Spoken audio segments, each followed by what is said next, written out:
Kadang kita pernah melihat orang lain melakukan sebuah keputusan finansial yang kita pikir dia itu gila. Tapi di buku ini menyebutkan bahwa sebenarnya tidak ada keputusan finansial yang gila kalau kita memahami apa background yang menyebabkan dia mengambil keputusan tersebut. Nah, kita bahas ini lebih lanjut tentang bab pertama dari buku The Psychology of Money karya Morgan Housel.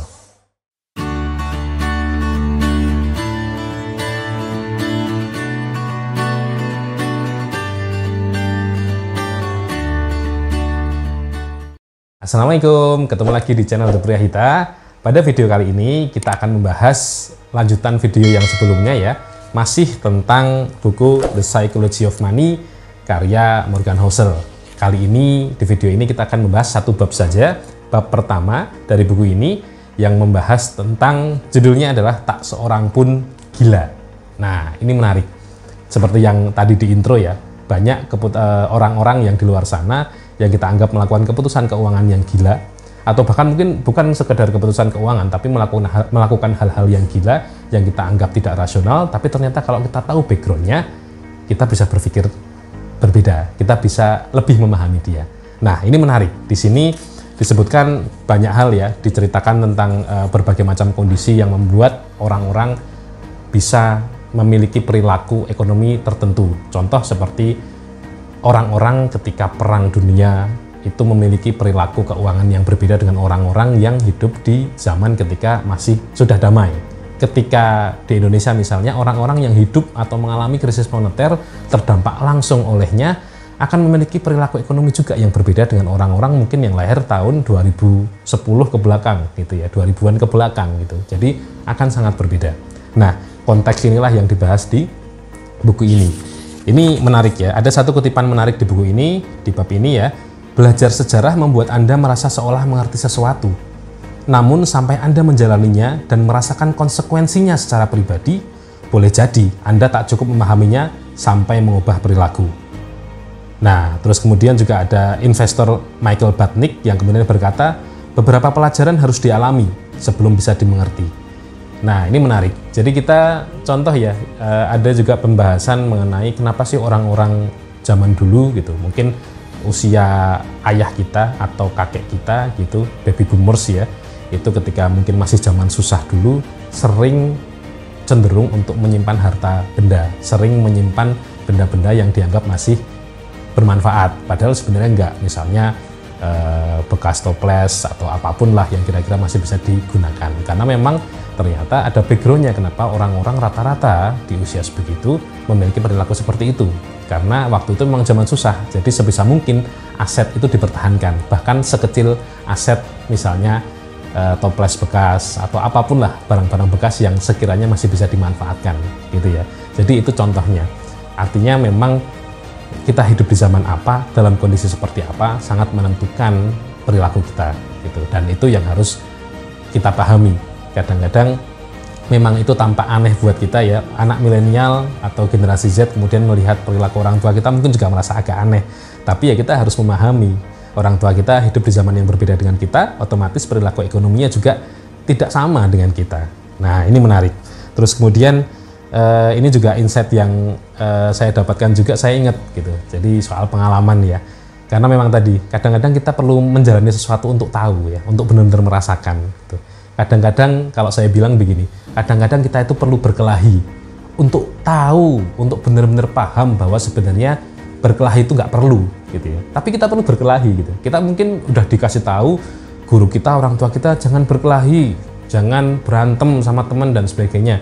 Tapi kita tidak pernah benar-benar tahu betapa benarnya nasihat itu sampai kita berkelahi.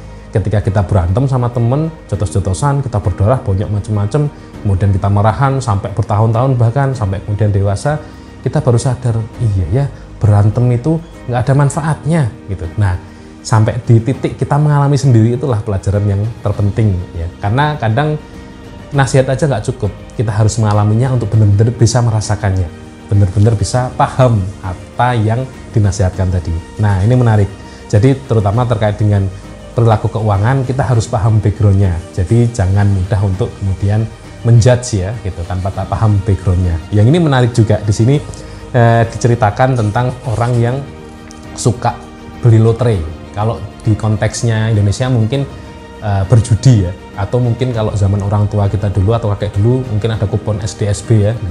Mungkin teman-teman bisa googling yang milenial atau Gen Z SDSB itu apa gitu. Jadi ini menarik, ada paragraf yang menjelaskan mengapa orang-orang miskin itu suka judi atau suka beli lotre. Kalau kita yang mapan kadang-kadang aneh, karena kita tahu judi itu banyak banget ruginya, banyak banget apesnya gitu ya, banyak banget kalahnya.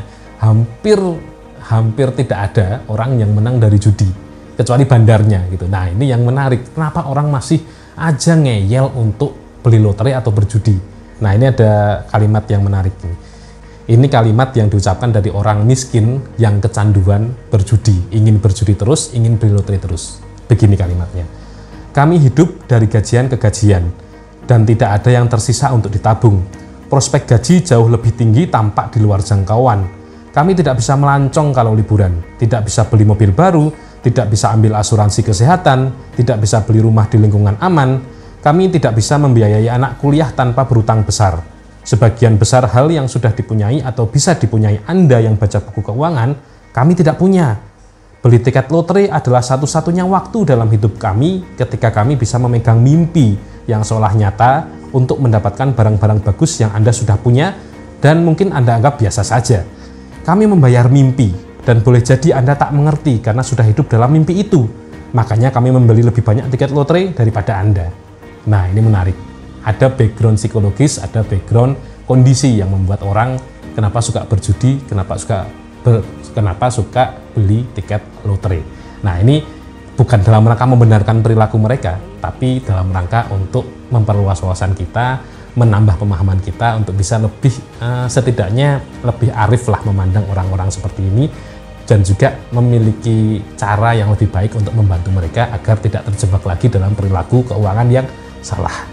Nah, ini menarik tadi ya. Jadi intinya bab ini adalah tak seorang pun gila. Bisa jadi sebuah keputusan itu kita anggap gila, tapi oleh orang lain tidak, atau sebaliknya kita menganggap keputusan keuangan kita atau apapun keputusan dalam hidup kita anggap biasa saja, tapi orang lain berpikir bahwa itu gila gitu. Nah, mungkin itu pelajaran bab 1 dari buku The Psychology of Money tentang tak seorang pun gila. Insya Allah kita ketemu lagi di video-video selanjutnya, masih membahas hal-hal apa yang bisa kita pelajari dari buku The Psychology of Money ini. Terima kasih, mudah-mudahan bermanfaat. Wassalamualaikum warahmatullahi wabarakatuh.